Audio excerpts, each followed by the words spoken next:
Now, that's an interesting value judgment that you're making.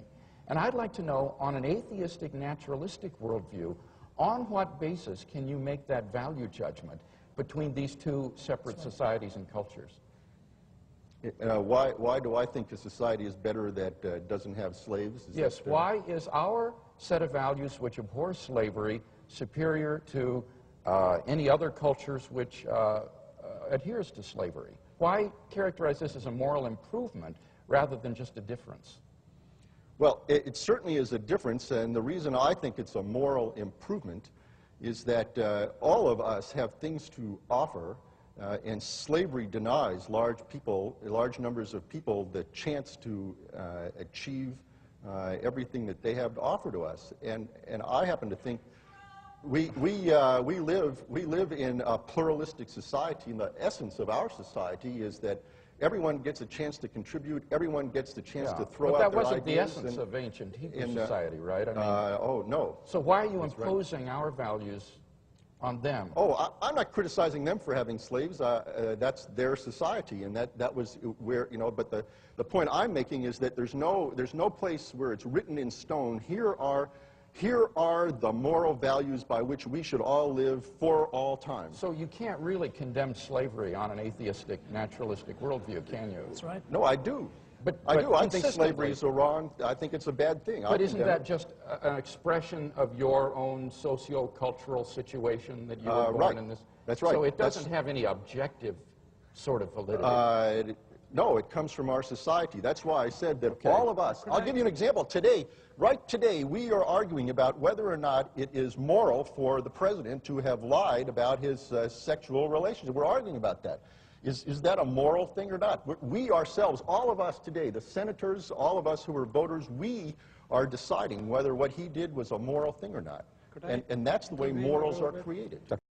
In fact, I would say, and I would say, if you believe that you have some set of objective moral values, I would say, well, why should I believe that you have them? I mean, how are you going to know? Well, you're going to have to do the same thing as anybody else who has relative moral values to try to show why your values are better and right and they work correctly and they have this, all of those things. You'll have to go. You can't tell the difference between absolute objective values and relative ones. It's just a fact. You don't think that you can tell that we ought to love a child rather than torture and sexually abuse a child? I think that's a good idea, to love a child. I think it's a good idea. It arises from our biological heritage. It's natural and normal for us. But one isn't morally different from the other? No, I think it's that they're morally different. It's bad to inflict harm. That's why I criticize God in the book of Job. He has inflicted unmerited, undeserved suffering on totally innocent people. And you think that's wrong of God? I think that's wrong of God. On what basis do you make that value judgment? I think it's bad to inflict suffering and harm on other people. Why? What do you mean, why? Why is that wrong on a naturalistic worldview? The Nazis thought it was all right to do that to Jews. They did, and that's because morals are created by societies. And that society created a system that made those people see with such hatred.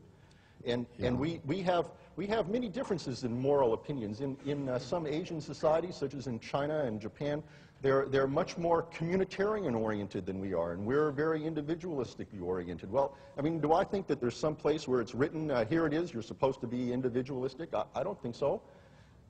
Let's take specific example to discuss it. Is divorce moral? Let's ask that. Is divorce moral? In your absolute moral code, is divorce moral? Well, I think the issue here is anything, not just divorce. Is anything right or wrong? And by your own philosophy, nothing is. Now, you haven't answered my question. No. Why divorce? This is a pretty well-known debating tactic here, and I want to know, is divorce moral? That's the question.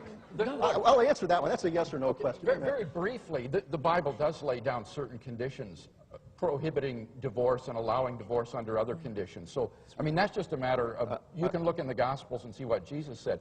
But honestly, Dr. Lycan, this isn't a debating tactic or trick. This is a fundamental philosophical question. Right. On the one hand, you want to make value judgments like God was wrong to do this to Job.